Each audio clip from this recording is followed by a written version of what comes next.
Eu nunca vou esquecer o cheiro daquela sala. Café requentado, misturado com perfume caro da Dona Beatriz do 702, aquele Chanel que ela usava em camadas e aquele ar-condicionado velho dos anos 90 que chiava no canto feito unha em quadro negro. Era uma quinta-feira de março, 7 horas da noite, céu já escuro lá fora. E eu estava sentada numa cadeira de plástico branco daquelas dobráveis do salão de festas do nosso condomínio. O salão estava cheio. Umas 20 pessoas, talvez 25, espalhadas nas cadeiras enfileiradas, todas olhando para o PowerPoint projetado na parede branca que a síndica Márcia comandava com um controle remoto velho. Assuntos de sempre. Reforma da garagem subterrânea que estava com infiltração. Troca da bomba da piscina que tinha queimado no verão. Aumento da taxa de limpeza porque o zelador tinha pedido aumento. Coisas chatas, burocráticas, que faziam a maioria das pessoas ali suspirar de tédio. Eu segurava minha bolsa Michael Kors no colo, aquela bege que eu tinha comprado em promoção, com as unhas bem feitas de vermelho escuro que eu tinha acabado de fazer naquela tarde no salão da esquina, e tentava prestar atenção. Tentava mesmo. Mas era difícil quando você trabalhou 12 horas seguidas e só queria tomar banho e dormir. Roberto estava ao meu lado, na cadeira ao lado da minha, mexendo no celular. Ele rolava o feed do Instagram, dava risada abaixo de algum meme, nem disfarçava. Aquela postura de quem está ali porque precisa, porque é obrigação de morador, mas que preferia estar em qualquer outro lugar do mundo. Ele estava de bermuda cargo e camiseta polo azul marinho, aquela que eu tinha dado de presente no aniversário dele. Cheirava a colônia. Sempre cheirava a colônia. Ele fazia questão. A Márcia, síndica do prédio há 4 anos, uma mulher de 50 e poucos anos, cabelo curto pintado de loiro acobreado, óculos de grau com armação vermelha, chegou no slide sobre os rateios de obras. A tela mostrava números, tabelas, gráficos de pizza. Algo sobre impermeabilização da caixa d'água do prédio, um problema sério que precisava ser resolvido urgente, um gasto grande, quase R$80 mil que seria dividido entre todas as unidades do condomínio. Eu fiz um cálculo rápido na minha cabeça. Automático. Contadora de profissão, 15 anos de carreira, CRC ativo, sócia do meu próprio escritório de contabilidade no centro de Curitiba, eu já sabia exatamente quanto ia cair na nossa cota antes mesmo dela anunciar. 36 unidades no prédio. Rateio proporcional à metragem. Nossa cobertura tinha 190 metros quadrados. Ia dar uns R$4.500 mais ou menos. Eu levantei a mão. Márcia, só uma dúvida rápida. Esse rateio vai ser proporcional à metragem de cada apartamento ou vai ser dividido igualmente por unidade? Foi aí que aconteceu. Roberto me cortou. E não foi um deixa eu falar, amor. Não foi um posso complementar o que ela disse. Não foi nada gentil, nada sutil. Foi algo que gelou meu sangue na hora, que fez meu estômago virar. Desculpa, Márcia. Ele falou alto, bem alto, interrompendo minha fala no meio, olhando para a síndica com aquele sorriso largo de vendedor, e depois varrendo a sala inteira com os olhos, como se estivesse se apresentando num palco. O sorriso que eu conhecia tão bem. O sorriso de quem quer agradar todo mundo. O sorriso de quem quer ser o centro das atenções. Minha esposa não entende nada disso, sabe como é. Deixa eu esclarecer a dúvida para todo mundo. Silêncio. Um silêncio tão denso, tão pesado, tão constrangedor, que eu conseguia ouvir o zumbido elétrico do projetor na parede. Conseguia ouvir o rangido da cadeira do seu Mário 3 fileiras atrás. Conseguia ouvir minha própria respiração presa na garganta. Senti meu rosto esquentar instantaneamente, aquela onda de calor que sobe do peito, passa pelo pescoço e toma conta das bochechas, das orelhas, da testa inteira. Minhas mãos suaram dentro da bolsa. Eu estava segurando a alça tão forte que meus dedos deram cãibra. Olhei para o chão. Fixei o olhar nas lajotas cinza do salão. As cadeiras de plástico estavam enfileiradas em 5 colunas. Umas 25 pessoas na sala e naquele momento todas, absolutamente todas, olhando para mim. Dona Beatriz do 702, a senhora rica que morava no andar de cima, desviou o olhar rapidamente quando nossos olhos se cruzaram. Seu Mário do 1003, o aposentado que sempre reclamava de barulho, pigarreou e mexeu no relógio. A Júlia do 504, aquela moça jovem que sempre foi educada comigo no elevador, franziu a testa e mordeu o lábio, como se estivesse sentindo vergonha por mim. Eu queria sumir. Queria que o chão se abrisse e me engolisse. Queria estar em qualquer lugar menos ali. Roberto continuou falando, gesticulando com as mãos, apontando para a tela, explicando algo sobre metragem que eu já sabia de cor e salteado, porque era meu trabalho saber essas coisas. Ele usava termos técnicos errados. Confundia área útil com área total. Falava de metros cúbicos quando deveria ser metros quadrados. E ninguém corrigiu. Todo mundo só ouvia meio constrangido enquanto ele performava. Eu mordi o lábio com força. Não falei nada. Não o interrompi. Fiquei ali, pequenininha naquela cadeira de plástico branco, sentindo o peso esmagador de 15 anos de casamento despencando nas minhas costas como um prédio inteiro desabando. E o pior de tudo, não era a primeira vez. Deus do céu, não era a primeira vez que isso acontecia. Nas últimas reuniões de condomínio, ele já tinha feito isso, sempre fazia. Adriana não precisa se preocupar com essas coisas, ele dizia, sorrindo, como se estivesse me protegendo. Eu resolvo. Deixa comigo, como se eu fosse uma criança que não entendia de contas, como se eu não fosse formada em ciências contábeis, como se eu não fosse sócia de um escritório, como se eu não pagasse todas as contas daquela casa, como se eu não sustentasse aquela família inteira. Márcia ficou parada na frente do PowerPoint, com o controle remoto na mão, olhando para ele falar. Mas então ela desviou o olhar e olhou para mim, bem nos meus olhos. E eu vi algo no olhar dela. Não era pena. Não era aquela compaixão boba que as pessoas têm quando veem alguém sendo humilhado. Era raiva, raiva pura, contida, fervendo por baixo da pele. A raiva do tipo que mulher aprende a engolir quando está em ambiente profissional, quando precisa manter a compostura, quando não pode explodir mesmo querendo muito. Ela ajeitou os óculos de armação vermelha que escorregavam no nariz. Respirou fundo, fechou os olhos por 2 segundos e quando abriu de novo, eu vi determinação. Roberto, ela disse, e a voz dela saiu firme, cortante, sem tremer. Antes de você continuar sua explicação, eu preciso esclarecer uma coisa muito importante aqui. Ele parou de falar no meio da frase. Olhou para ela com aquela sobrancelha levantada, meio incrédulo, como se estivesse genuinamente surpreso que alguém tivesse tido a audácia de interromper o show dele, a performance dele, o momento de glória dele. Márcia pegou uma pasta marrom que estava em cima da mesa dobrável na frente dela. Uma pasta comum, velha, daquelas com elástico, do tipo que todo mundo tem guardada em casa cheia de documentos antigos. Mas quando ela abriu aquela pasta com um movimento seco, eu vi pilhas e pilhas de papel, documentos impressos, comprovantes, extratos, tudo organizado com clipes coloridos.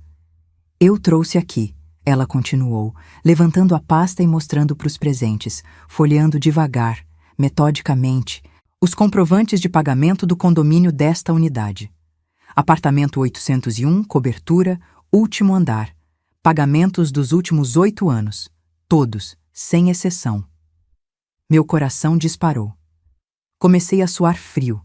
Senti um formigamento nas pontas dos dedos. Ela virou a pasta na direção de Roberto primeiro. Ele ficou pálido.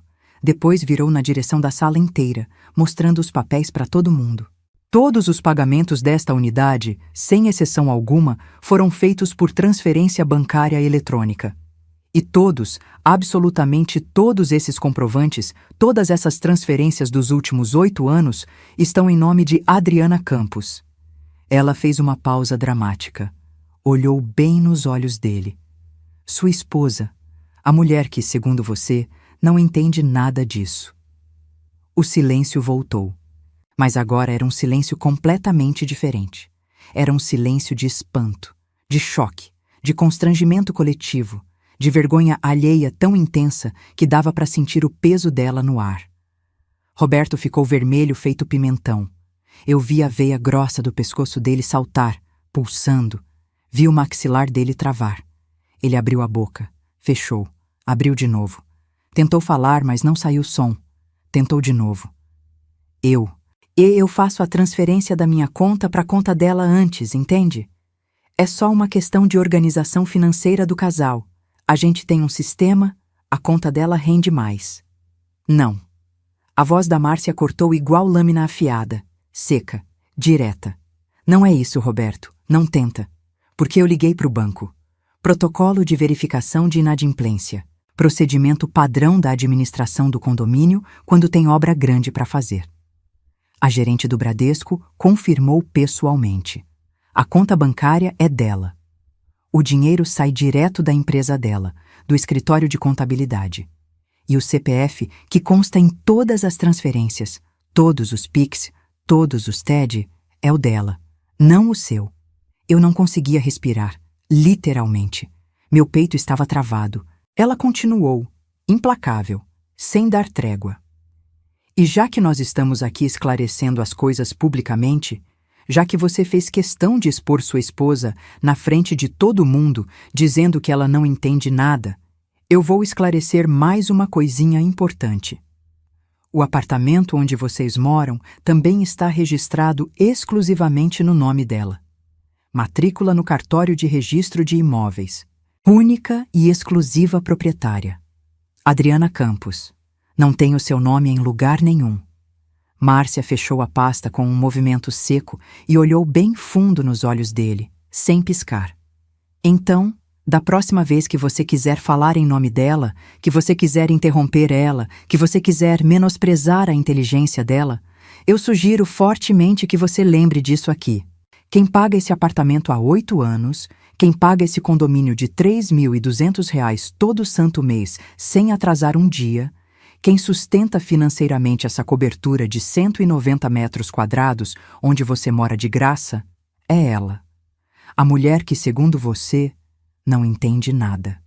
Eu senti as lágrimas queimarem nos meus olhos, subindo, pressionando, mas eu não deixei cair. Não ali, não na frente dele. Não na frente dessas pessoas. Eu mordi o lábio até sentir gosto de sangue. Roberto levantou da cadeira num pulo. Empurrou a cadeira para trás com tanta força que ela bateu na parede com um barulho seco que ecoou pelo salão inteiro. Isso é uma humilhação, isso é um absurdo, isso é difamação. Eu vou processar essa administração por exposição indevida de dados financeiros pessoais. Fique completamente à vontade.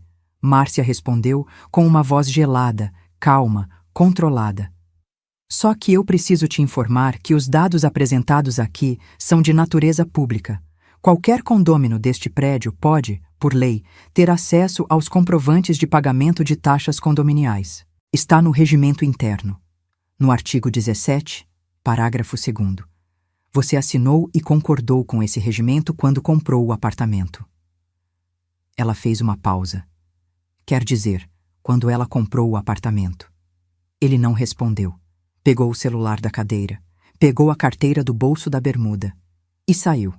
Saiu pisando duro, batendo o pé no chão, atravessando o salão inteiro, empurrando a porta de vidro com tanta força que ela quase quebrou, deixando todo mundo para trás em silêncio. Eu fiquei ali, sentada, paralisada, com as mãos tremendo descontroladas segurando a bolsa, sentindo todos os olhares em cima de mim. Mas dessa vez, os olhares eram completamente diferentes dos de antes. Dona Beatriz acenou com a cabeça para mim, discreto.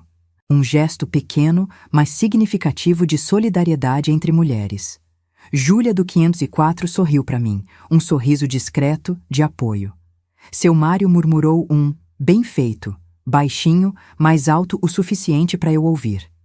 Márcia voltou para o PowerPoint como se absolutamente nada tivesse acontecido. Clicou no controle remoto. Próximo slide. Então, como eu estava dizendo antes de sermos interrompidos, o rateio da obra de impermeabilização será feito de forma proporcional à metragem de cada unidade, conforme previsto no regimento interno. Adriana, sua dúvida estava corretíssima, como sempre. Vocês vão receber o boleto detalhado por e-mail na próxima semana. Alguém mais tem dúvida? Ninguém falou nada. Eu mal ouvi o resto da reunião. Minha cabeça estava zunindo alto. Um zumbido constante que não parava. Quando a reunião finalmente terminou, 40 minutos depois, eu saí devagar, em câmera lenta. Peguei a bolsa com as mãos ainda tremendo, calcei meu escarpão nude que eu tinha tirado durante a reunião porque estava apertado e caminhei até o elevador com as pernas bambas. Márcia me alcançou no corredor antes que eu entrasse no elevador. Adriana, espera. Você está bem? Eu me virei para ela. Segurei as lágrimas com toda a força que eu ainda tinha. Por que você fez isso, Márcia? Ela segurou meu braço, firme mas gentil, com carinho. Porque eu vi você encolher naquela cadeira, Adriana. Eu vi você ficar pequenininha, submissa, calada, enquanto ele te humilhava na frente de 20 pessoas. E porque eu sou síndica desse prédio há 4 anos, e nesses 4 anos, em todas as reuniões, eu vejo ele fazer isso com você. Eu vejo ele te cortar, te interromper, falar por você, menosprezar você, enquanto você paga as contas dele, enquanto você sustenta ele. Ela apertou meu braço. Eu não aguentava mais, Adriana. Eu não aguentava mais ver e ficar calada. As lágrimas finalmente escaparam. Eu não consegui segurar. Obrigada. Foi tudo que eu consegui dizer. Eu entrei no elevador. Apertei o botão do 8º andar. E quando as portas se fecharam, eu encostei na parede espelhada e deixei o choro sair. Voltei para o apartamento. Roberto estava na sala, jogado no sofá de couro cinza, de cara completamente fechada, assistindo televisão no último volume. Algum jogo de futebol. Ele nem olhou quando eu entrei. Eu passei direto por ele. Atravessei a sala. Fui para o nosso quarto. Tranquei a porta. E finalmente deixei as lágrimas caírem de verdade. Mas enquanto eu chorava, encostada na porta do closet, deslizando até sentar no chão frio, olhando para o espelho grande da penteadeira, que refletia uma mulher de 42 anos, contadora bem-sucedida, mãe de 2 filhos, dona de um apartamento de 850 mil reais, eu percebi uma coisa fundamental. Eu não estava chorando de tristeza. Eu estava chorando de raiva. Raiva pura. Raiva acumulada. Raiva de anos e anos de silêncio. Raiva de ter aceitado isso por tanto tempo sem dizer nada. Raiva de ter fingido que não doía. Raiva de ter engolido cada humilhação com um sorriso no rosto. Raiva de ter protegido o ego frágil de um homem que me desrespeitava publicamente, sistematicamente, sem remorso. Naquela noite, eu não dormi. Nem 1 minuto. Fiquei deitada na cama king size, olhando para o teto branco, ouvindo o barulho constante da cidade lá fora, as buzinas dos carros na avenida, o vento frio de março batendo na vidraça grossa da cobertura, e tomei uma decisão. A decisão mais importante da minha vida. Eu ia me vingar. Não ia ser gritando, não ia ser com escândalo, não ia ser chorando, não ia ser implorando o respeito que eu merecia, mas nunca recebi. Ia ser do jeito que eu sabia fazer melhor que qualquer um. Com números, com papéis, com documentos e com a verdade nua e crua. E a verdade que eu carregava guardada há 8 longos anos era esta. Eu escondi de todo mundo, inclusive da minha própria família, que eu sustentava aquele casamento completamente sozinha. Protegi a imagem pública dele. Deixei ele se vangloriar. Deixei ele se apresentar para os amigos, para os parentes, para os vizinhos, como o provedor da família, como o chefe da casa, como o homem que sustentava a esposa e os 2 filhos, enquanto eu trabalhava 12, 13, às vezes 14 horas por dia no meu escritório de contabilidade no centro de Curitiba para pagar todas as contas. Mas acabou. Acabou naquele exato momento.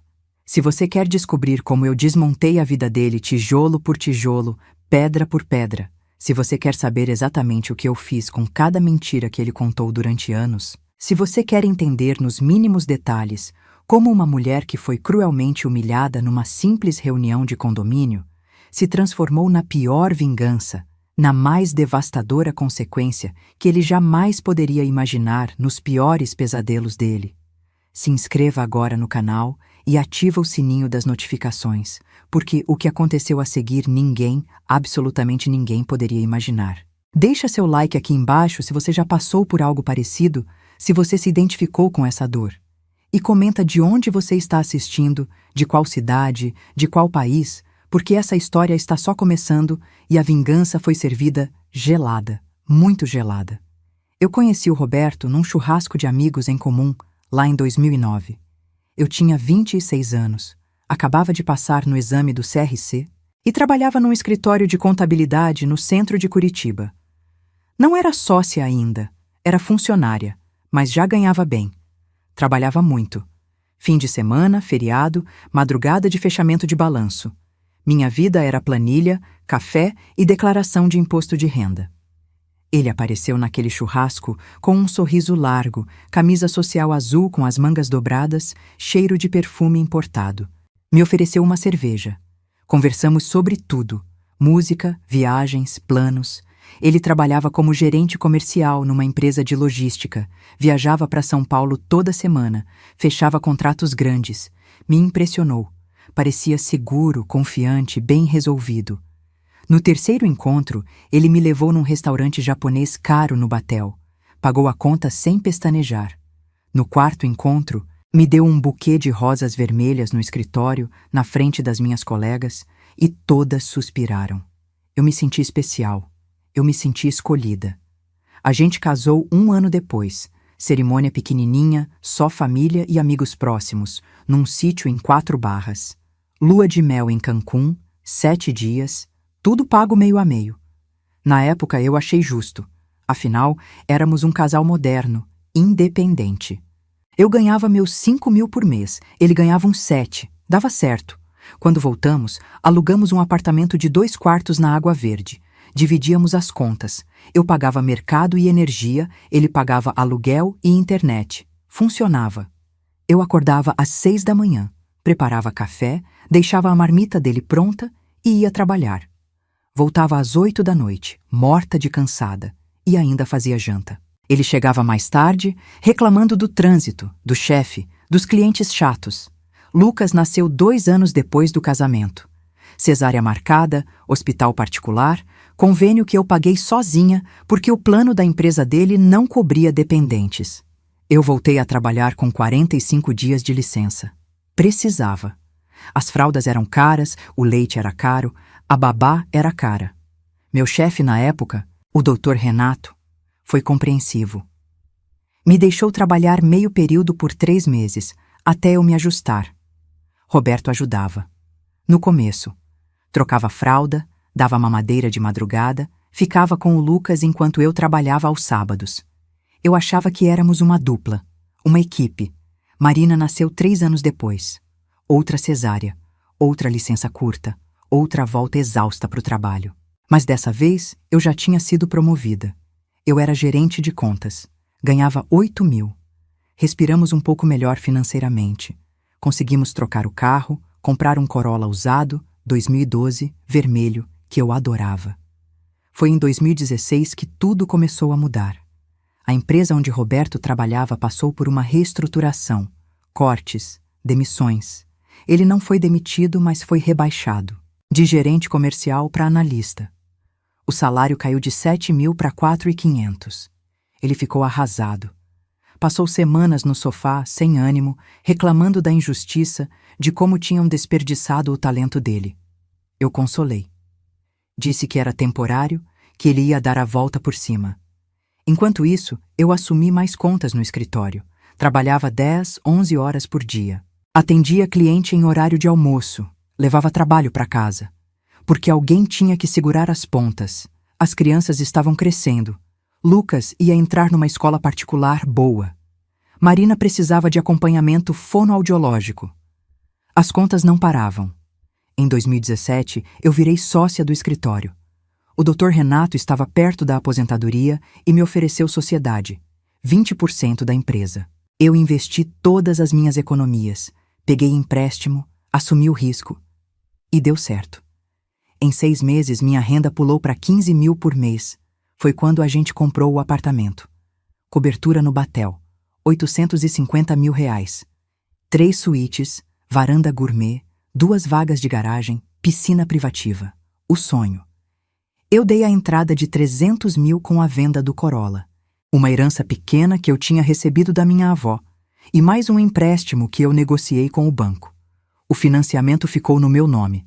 Eu pagava sozinha, 2.400 por mês por 15 anos. Roberto adorou o apartamento, chamou os amigos para churrasco na varanda. Postou foto no Instagram com a legenda "Conquistamos nosso cantinho". Todo mundo curtiu, comentou, parabenizou. Ele não mencionou que quem tinha comprado era eu. E eu não corrigi. Não quis estragar o momento dele. Achei que seria mesquinho da minha parte. A vida seguiu. Eu trabalhava cada vez mais. Ele continuava na mesma empresa, no mesmo cargo, ganhando a mesma coisa. 4.500. Às vezes, 5.000 quando tinha comissão. Eu não reclamava, mas no fundo, eu sabia. Eu sustentava 80% daquela casa. Escola dos meninos, 3.200 por mês, os dois juntos. Eu pagava.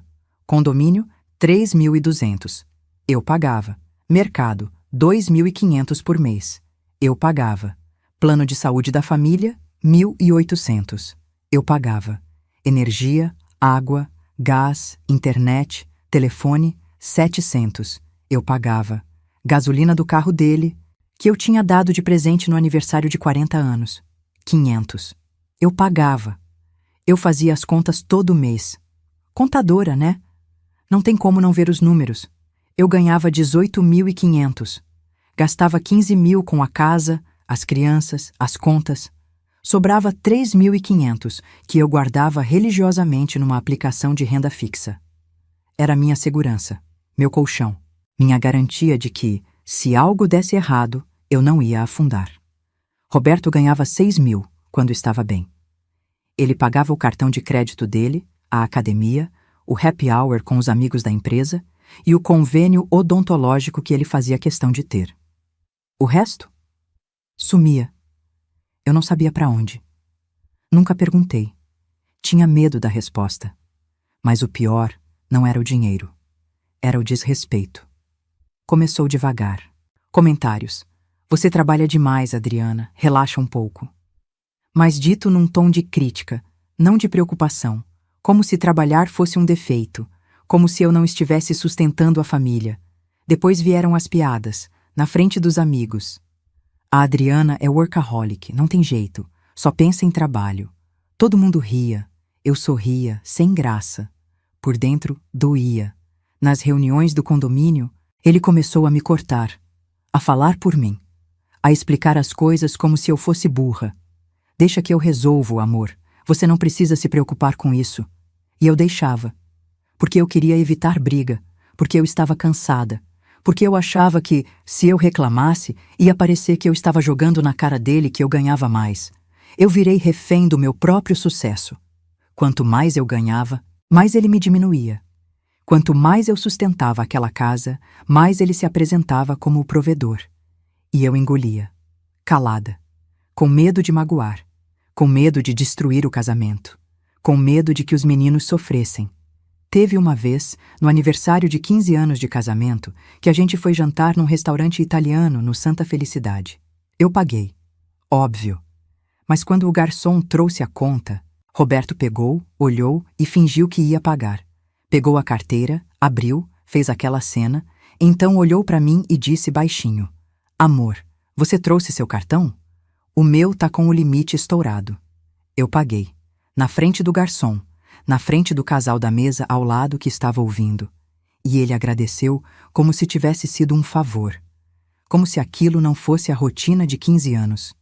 Naquela noite, deitada na cama da cobertura que eu tinha comprado, olhando para o teto que eu tinha pintado, dormindo em lençóis que eu tinha pagado, eu me perguntei pela primeira vez: o que eu estou fazendo? Mas eu não tive coragem de responder. Não ainda. Eu continuei. Trabalhando, pagando, sustentando, calando, fingi que estava tudo bem, fingi que aquilo era normal, fingi que casamento era sacrifício mesmo e que todo mundo passava por isso. Até aquela reunião de condomínio. Até a Márcia abrir aquela pasta marrom. Até eu perceber que eu não era a única que via, que todo mundo sabia, que eu estava me humilhando publicamente e que a única pessoa que ainda acreditava na mentira de que Roberto era o provedor da família era eu mesma. Naquela noite, depois que eu chorei no closet, depois que eu senti a raiva subir igual Billy na garganta, eu peguei meu notebook, sentei na cama e abri uma planilha. Eu sou contadora. Eu sei fazer duas coisas muito bem: organizar números e destruir mentiras. Comecei a listar tudo. Cada conta que eu pagava, cada comprovante que eu tinha guardado, cada transferência bancária dos últimos 8 anos, o apartamento, o condomínio, a escola, o plano de saúde, o carro que estava no meu nome, as economias que eu tinha acumulado sozinha, 420 mil reais em aplicações. Eu tinha provas de tudo, e enquanto eu digitava, metódica, precisa, implacável, Roberto dormia no quarto ao lado, roncando alto, sem fazer ideia de que a mulher que ele tinha humilhado na frente dos vizinhos estava prestes a virar o jogo. No dia seguinte, de manhã, enquanto eu preparava o café das crianças, eu liguei para Márcia. Você conhece uma boa advogada de família? Ela demorou 2 segundos para responder. Conheço a melhor. A doutora Helena Furtado tinha 58 anos, cabelo curto grisalho, óculos de armação grossa e uma reputação que precedia qualquer apresentação. Márcia tinha me passado o contato dela na mesma manhã, com um aviso. Ela não é barata, mas vale cada centavo, e ela não perde. O escritório dela ficava num prédio comercial na Visconde de Guarapuava, 12º andar, vista para a Praça Osório. Quando entrei na sala, ela estava sentada atrás de uma mesa de madeira escura, cheia de processos empilhados, uma xícara de café fumegando ao lado do computador. Ela me cumprimentou com um aperto de mão firme. Sente-se, Adriana. Márcia me contou um pouco da situação, mas eu quero ouvir de você. Eu sentei, abri minha bolsa e coloquei em cima da mesa uma pasta. Não era uma pasta qualquer. Era uma pasta preta, de elástico, que eu tinha organizado durante 3 noites seguidas. Dentro dela, 8 anos de comprovantes, transferências bancárias, notas fiscais, contratos, escritura do apartamento, extratos da conta, aplicações financeiras, tudo. Doutora, eu sou contadora. Então eu trouxe os números. Ela abriu a pasta, folheou devagar, levantou a sobrancelha, voltou para a primeira página, pegou a xícara de café, tomou um gole e olhou para mim. Adriana, você está me dizendo que você pagou sozinha um apartamento de 850 mil reais, sustentou 2 filhos, pagou todas as contas da casa e acumulou mais de 400 mil em aplicações nos últimos 8 anos? Sim. E seu marido? Ganha 6 mil por mês, paga as contas pessoais dele, nada mais. Ela fechou a pasta, tirou os óculos, limpou as lentes com a bainha da blusa, colocou de volta. Adriana, você tem um caso de ouro. Literalmente. Você não precisa de divórcio litigioso. Você precisa de separação total de bens com comprovação de patrimônio individual. Ele não tem direito a nada. Nada. O apartamento é seu. As aplicações são suas. O carro é seu. Ele sai da sua casa com a roupa do corpo e o orgulho ferido. Eu senti um alívio tão grande que quase chorei ali mesmo. E quanto aos meninos? Guarda compartilhada, óbvio. Mas pensão alimentícia? Adriana, quem vai pagar pensão é você. E é pouco. Uns 1.200 por mês, no máximo, considerando que ele ganha 6 mil. E se ele quiser brigar por mais, eu vou mostrar para qualquer juiz do Paraná que ele viveu nas suas costas durante quase uma década.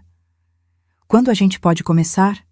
Ela sorriu, um sorriso fino, de quem já tinha visto muita injustiça e adorava consertar o placar. Agora.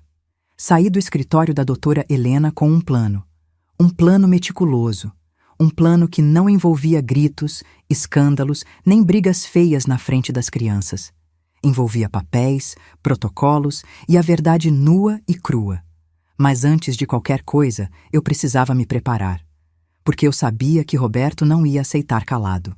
Ia tentar me manipular, ia tentar usar as crianças, ia tentar me fazer sentir culpada, e eu precisava estar blindada. Liguei para o Sérgio, meu sócio no escritório, marquei um almoço, contei tudo. Ele ficou chocado. Adriana, eu sabia que você trabalhava muito, mas eu não imaginava que a situação era essa. Ninguém imaginava, Sérgio. Nem eu, até aquela reunião. Ele ficou em silêncio por uns segundos, mexendo no risoto que tinha pedido, pensativo. O que você precisa de mim? Preciso que você assuma algumas das minhas contas pelos próximos 2 meses. Eu vou precisar me ausentar mais, cuidar das coisas do divórcio, reorganizar minha vida. Eu não posso dar mole no trabalho, não agora. Pode deixar. Eu cubro você. E Adriana? Ele me olhou sério. Você está fazendo a coisa certa. Voltei para casa naquele dia me sentindo diferente, mais forte, como se um peso que eu carregava nas costas há anos tivesse sido tirado. Ainda não tinha acabado, eu sabia, mas tinha começado. Naquela noite, durante o jantar, Roberto estava estranho, quieto, mexendo na comida sem comer. Lucas e Marina conversavam sobre a escola, sobre a prova de matemática, sobre o trabalho de ciências. Eu fingia normalidade, sorria, perguntava sobre o dia deles, mas por dentro eu estava contando os dias. Depois que as crianças foram dormir, Roberto veio falar comigo. Eu estava na cozinha, guardando a louça na máquina. Adriana, a gente precisa conversar. Meu coração acelerou, mas eu mantive a voz calma. Sobre o quê? Sobre aquela reunião? Aquilo foi um absurdo. A Márcia não tinha direito de me expor daquele jeito. Eu fechei a máquina de lavar louça. Me virei para ele. Ela não te expôs, Roberto. Ela falou a verdade. Ele franziu a testa. Como assim? Eu pago o apartamento. Eu pago o condomínio. Eu pago a escola dos meninos. Eu pago tudo. E você sabe disso. Ele deu um passo para trás, como se eu tivesse dado um tapa nele. Adriana, a gente divide as coisas. Sempre dividiu. Não, Roberto. Eu sustento essa casa sozinha há 8 anos, desde que você foi rebaixado na empresa. E eu nunca reclamei. Nunca joguei isso na sua cara. Mas você me humilhar na frente dos vizinhos, dizer que eu não entendo nada, sendo que eu pago as suas contas? Isso acabou. Ele ficou vermelho. A veia do pescoço saltou de novo. Você está louca. Você está completamente louca. Eu trabalho, eu trago dinheiro para essa casa. 6.000 reais, Roberto. Você ganha 6.000 reais e gasta com você. Eu ganho 18.500 e sustento uma família de 4 pessoas. Ele abriu a boca para responder, mas não saiu som. Ele ficou ali, parado no meio da cozinha, com aquela cara de quem acabou de levar um soco no estômago. Eu quero o divórcio, eu disse. Silêncio. Eu repeti, mais firme. Eu quero o divórcio, Roberto. Já procurei advogada, já dei entrada nos papéis. Você vai ser notificado na próxima semana. Ele começou a rir. Uma risada estranha, nervosa, incrédula. Você não vai conseguir. Você não vai conseguir me tirar da minha casa. Não é sua casa, é minha. Está no meu nome. Eu paguei. Eu dei a entrada. Eu financiei. Você não tem direito a nada. A risada parou. A cor sumiu do rosto dele. Você está blefando. Eu peguei meu celular, abri a pasta de fotos e mostrei para ele. A escritura do apartamento, o contrato de financiamento. Tudo no meu nome, só no meu nome. Não estou. Ele pegou o celular da minha mão. Olhou para a tela, olhou para mim, olhou de novo para a tela. A mão dele tremia. Você não pode fazer isso. Posso e vou. Ele jogou o celular em cima da bancada, apontou o dedo para mim. Você vai se arrepender.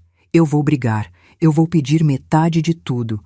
Metade do apartamento, metade do dinheiro, metade das suas aplicações. Eu sou seu marido. Eu tenho direito.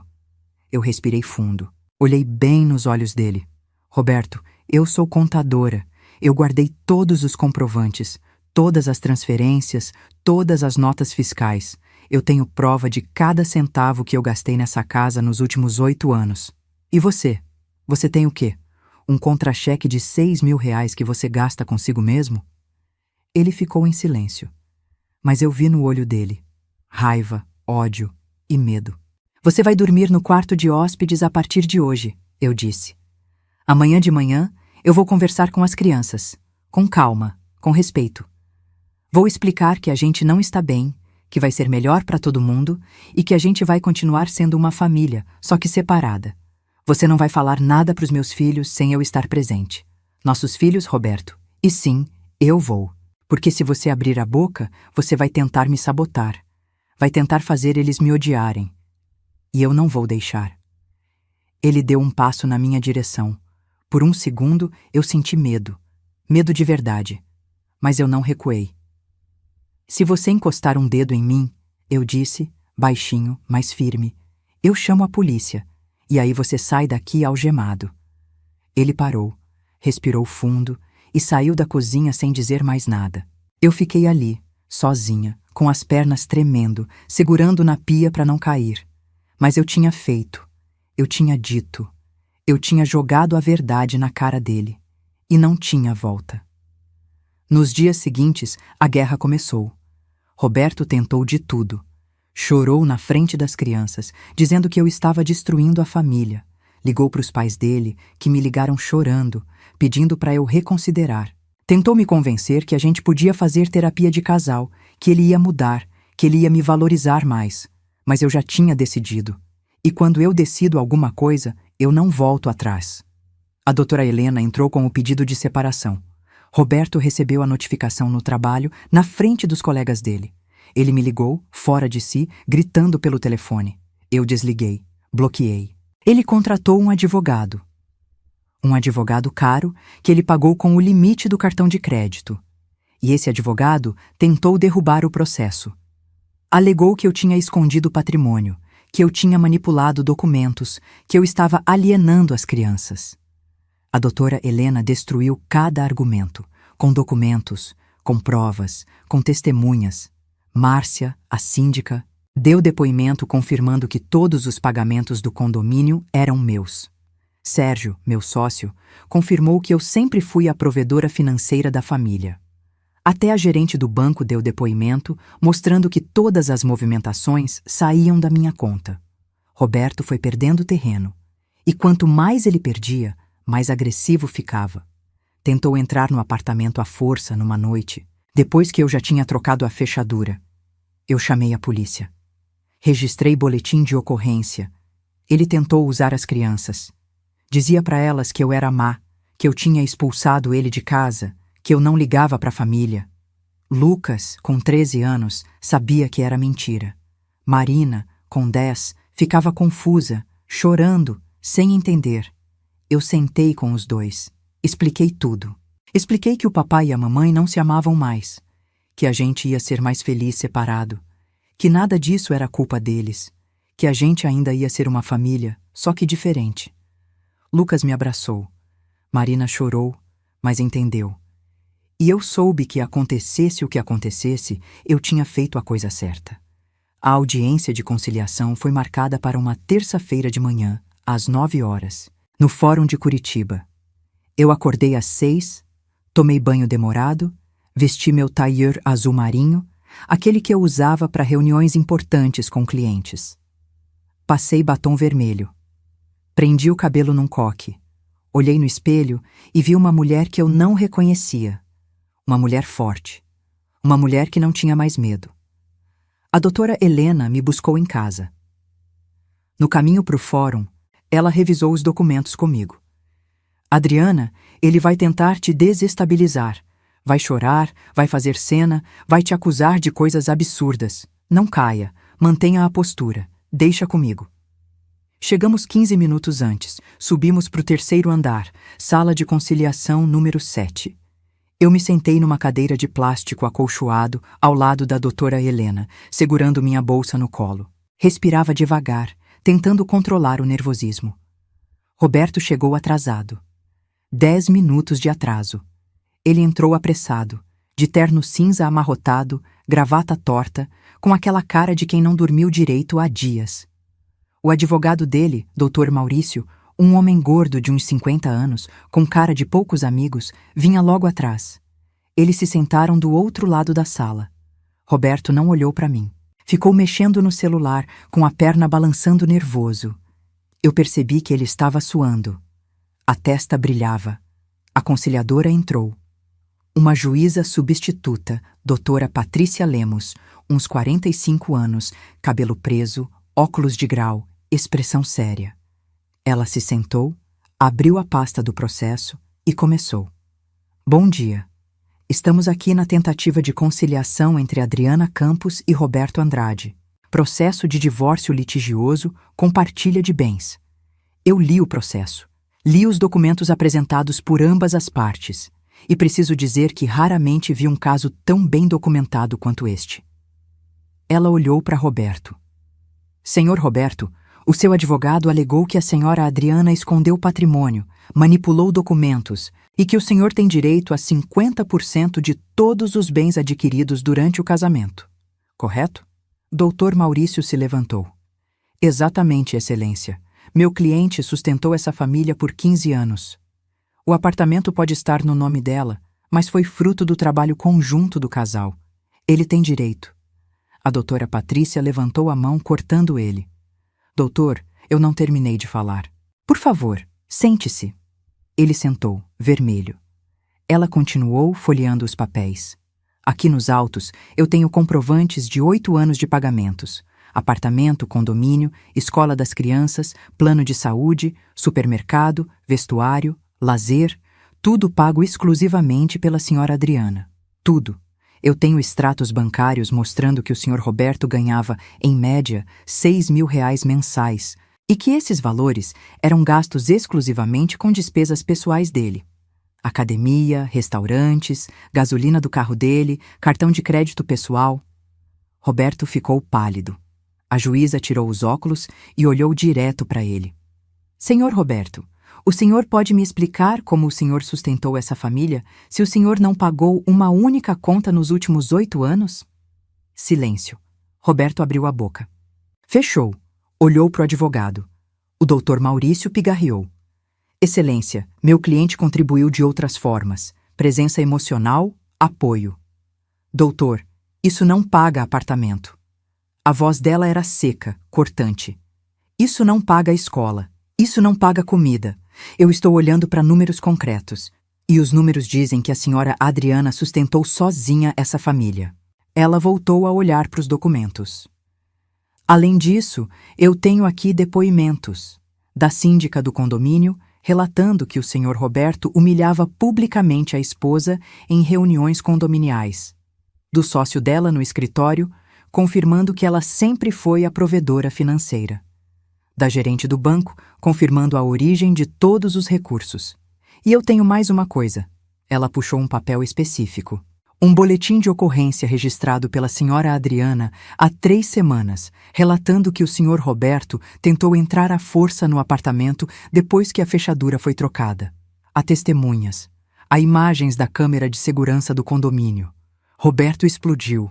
Ela me trancou para fora da minha própria casa. Ela me expulsou. Eu tinha direito de estar lá. A doutora Patrícia bateu o martelo na mesa. Um som seco que ecoou pela sala. Senhor Roberto, controle-se. Aquela não é a sua casa. Aquele apartamento está registrado exclusivamente no nome da senhora Adriana. Foi comprado com recursos dela. Foi financiado por ela. O senhor não tem, legalmente, direito algum sobre aquele imóvel. Mas eu morei lá por 8 anos e não pagou 1 centavo por isso. Eu vi o rosto dele desabar, literalmente desabar, como se cada palavra da juíza fosse um tijolo caindo na cabeça dele. Ele se virou para mim, pela primeira vez desde que tinha entrado na sala. Adriana, pelo amor de Deus, a gente tem filhos, a gente construiu uma vida juntos, você não pode fazer isso comigo. Eu olhei para ele e senti nada, nem raiva, nem pena, nada. Roberto, eu construí uma vida. Sozinha. Enquanto você me humilhava na frente dos vizinhos. Ele começou a chorar. Lágrimas escorrendo pelo rosto. Voz embargada. Eu errei. Eu sei que eu errei. Mas a gente pode tentar de novo. Eu vou mudar. Eu juro que eu vou mudar. A doutora Helena se levantou. Excelência, peço que esse tipo de apelo emocional seja cessado. Estamos aqui para discutir partilha de bens, não para terapia de casal. A doutora Patrícia concordou. Doutora Helena está correta. Senhor Roberto, o casamento acabou. O que estamos discutindo aqui é patrimônio. E com base nos documentos apresentados, minha decisão é a seguinte. O apartamento permanece integralmente em nome da senhora Adriana.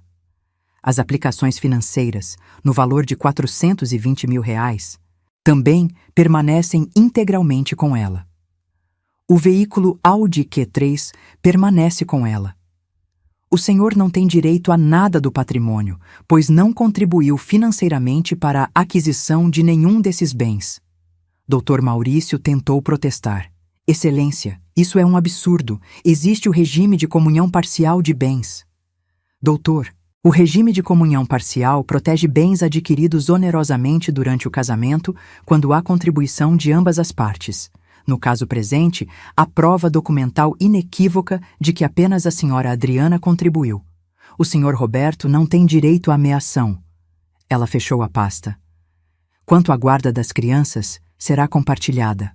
Quanto à pensão alimentícia, considerando que o senhor Roberto ganha R$ 6 mil mensais, ele pagará pensão de R$ 1.200 por mês, 600 para cada criança.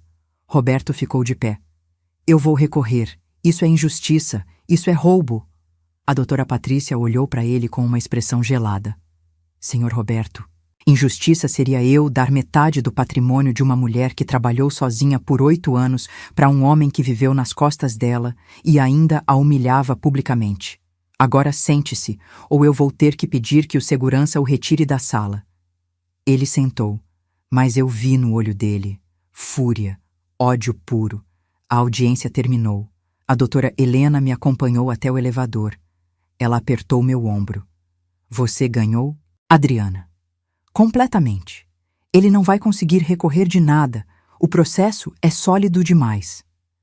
Eu não consegui falar. Só balancei a cabeça. Quando entrei no elevador, quando as portas se fecharam, eu encostei na parede de aço e deixei as lágrimas caírem. Mas não eram lágrimas de tristeza. Eram de alívio, de libertação. Saí do fórum e o sol de Curitiba bateu no meu rosto. Eu parei na calçada, respirei fundo e senti algo que eu não sentia há anos: leveza. Nos dias seguintes, Roberto tentou me procurar. Mandou mensagens, flores, ligou chorando, pediu para os pais dele intercederem. Mas eu bloqueei tudo, cortei contato. A única comunicação que eu mantinha com ele era através da doutora Helena, sobre as visitas das crianças. E sabe o que aconteceu? Ele desmoronou. A empresa demitiu ele. Não suportou o escândalo, os atrasos, o desempenho caindo. Ele perdeu o emprego. Os amigos dele sumiram. Ninguém queria ser associado ao homem que viveu 8 anos nas costas da esposa.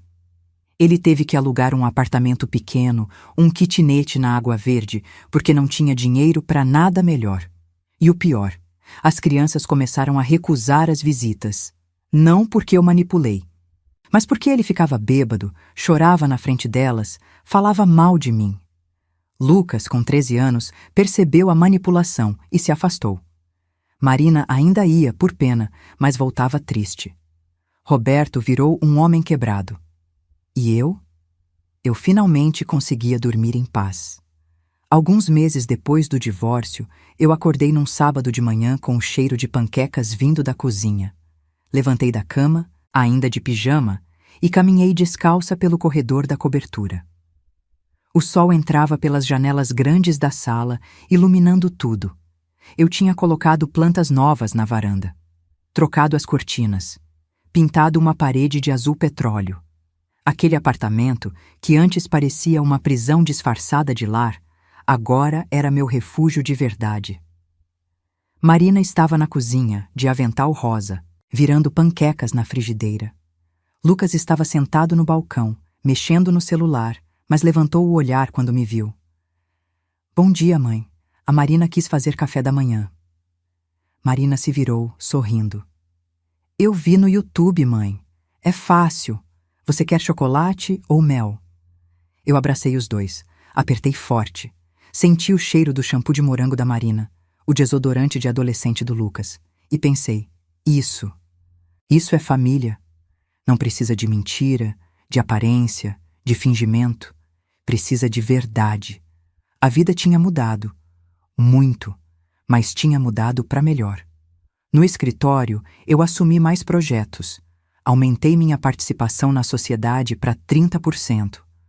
Contratei 2 estagiários novos, fechei contratos grandes com empresas do interior. Minha renda pulou para 23 mil por mês. E pela primeira vez em anos, eu não estava gastando tudo. Eu estava guardando, investindo, construindo um futuro. Sérgio continuou sendo meu parceiro. Mais do que isso, virou meu amigo. De verdade. Almoçávamos juntos toda sexta-feira, conversávamos sobre tudo, ríamos alto. Ele me apresentou a irmã dele, a Paula, que virou minha melhor amiga. A gente ia no cinema, tomava vinho, fazia caminhada no Parque Barigui aos domingos. Eu tinha uma vida social, uma vida que não girava ao redor de um homem que me diminuía. Márcia, a síndica, virou minha confidente.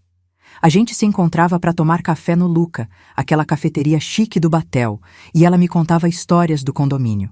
Quem estava brigando, quem estava se separando, quem estava feliz. E sempre terminava dizendo: Adriana, você foi a mais corajosa de todas. Você fez o que muita mulher deveria fazer e não tem coragem. Eu não me achava corajosa. Eu me achava cansada. Cansada de fingir. E quando você cansa de fingir, ou você desiste de viver, ou você muda. Eu escolhi mudar. As crianças estavam bem. Lucas entrou num time de vôlei da escola, fez amigos novos, começou a sorrir mais. Marina entrou para a aula de teatro, perdeu a timidez, virou a protagonista de uma peça sobre princesas que não precisavam de príncipe. Eu chorei assistindo. Eles visitavam o Roberto a cada 15 dias, era o combinado. Mas as visitas eram tensas. Ele morava agora num apartamento minúsculo na Água Verde, um lugar escuro, apertado, que cheirava a mofo. As crianças voltavam caladas. Eu nunca perguntava o que acontecia lá. Mas eu via nos olhos deles tristeza, decepção. Até que um dia, Lucas me procurou. Ele tinha 13 anos agora, mais alto, com voz mudando, com aquele jeito sério de quem estava virando homem. Mãe, eu não quero mais visitar o pai. Eu estava dobrando roupa na sala. Parei. Olhei para ele. Por quê, filho? Ele sentou no sofá, mexeu nas mãos. Porque ele só reclama. Reclama de você, reclama da vida, reclama de tudo. E ele bebe. Toda vez que eu vou lá, ele está bêbado. E fica falando que você destruiu a vida dele. Que você roubou tudo, que ele era feliz antes. Eu senti o coração apertar. Lucas, seu pai está passando por um momento difícil. Mãe, para. Ele me cortou, firme. Eu não sou mais criança. Eu sei o que aconteceu. Eu sei que você sustentou a gente sozinha. Eu sei que ele te humilhava. Eu vi, mãe. Eu estava lá. Eu ouvi quando ele dizia que você não entendia das coisas, que você não precisava trabalhar tanto, que você era obsessiva. E eu fiquei calado porque eu era criança. Mas eu não sou mais. E eu não vou fingir que ele é uma vítima. Eu abracei ele, forte, e chorei no ombro do meu filho. Marina decidiu continuar visitando o pai. Ela tinha 10 anos e ainda tinha aquela esperança infantil de que as coisas podiam melhorar. Eu não forcei nada. Deixei ela escolher. E ela escolheu ir. Mas sempre voltava triste, até o dia que ela voltou diferente. Era um domingo à noite. Eu fui buscar ela no apartamento do Roberto. Toquei a campainha. Ele abriu, de bermuda e camiseta velha, com cara de poucos amigos. Marina, sua mãe chegou. Ela saiu, abraçou o pai rapidamente e veio correndo para mim. No carro, ela ficou quieta, olhando pela janela. Eu percebi que tinha algo errado. Marina, o que foi? Ela respirou fundo. Mãe, o pai falou que você é uma mulher fria, que você não tem coração, que você tirou tudo dele e não sentiu nada. Eu parei o carro, estacionei no acostamento, me virei para ela. E você acredita nisso? Ela balançou a cabeça, os olhos cheios de lágrima. Não, porque eu lembro, mãe. Eu lembro de quando você trabalhava até tarde, fazia janta, ajudava a gente com lição, e o pai estava na sala vendo televisão. Eu lembro quando você pagava a escola, as roupas, os passeios, e o pai reclamava que não tinha dinheiro para nada. Eu lembro de tudo. Ela me abraçou chorando. Eu não quero ir mais lá, mãe. Eu não aguento mais. E foi aí que eu entendi. Meus filhos não eram alienados. Eles eram inteligentes. Eles tinham memória. E eles sabiam a verdade. Roberto perdeu os dois. Não porque eu manipulei, mas porque ele não soube ser pai. Porque ele preferiu usar as crianças como arma, ao invés de construir uma relação verdadeira com elas. Passaram-se alguns meses desde o divórcio. Hoje eu tenho 43 anos. Lucas tem 14. Marina, 11. A gente mora na mesma cobertura, mas ela parece maior, mais iluminada, mais viva. Eu reformei a varanda, coloquei uma rede, plantei um jardim vertical. Às vezes, de noite, eu deito na rede e olho para as estrelas. Eu namoro. Sim, conheci alguém. Um engenheiro divorciado, pai de uma menina. A gente se conheceu num almoço de trabalho. Ele é gentil, respeitoso, me ouve. Não tenta me controlar, não diminui meu trabalho, não me humilha. A gente está indo devagar, sem pressa, sem pressão. Roberto? Roberto conseguiu um emprego novo, ganha menos do que ganhava antes. 4.000 por mês. Mal paga o aluguel. Parou de beber, segundo me contaram. Começou terapia. Talvez mude, talvez não. Não é mais problema meu. As crianças não falam com ele. Ele tenta ligar às vezes, eles não atendem. Eu não forço nada. Um dia, se eles quiserem, eles vão atrás. Mas vai ser escolha deles. A Márcia continua sendo síndica. A gente toma café toda semana. Ela me contou que o apartamento ao lado do meu foi vendido. Quem comprou foi uma médica, divorciada, mãe solo de 2 filhos. A gente já se conheceu. Já combinamos churrasco. A doutora Helena virou minha advogada de confiança. Qualquer coisa que eu preciso, eu ligo para ela.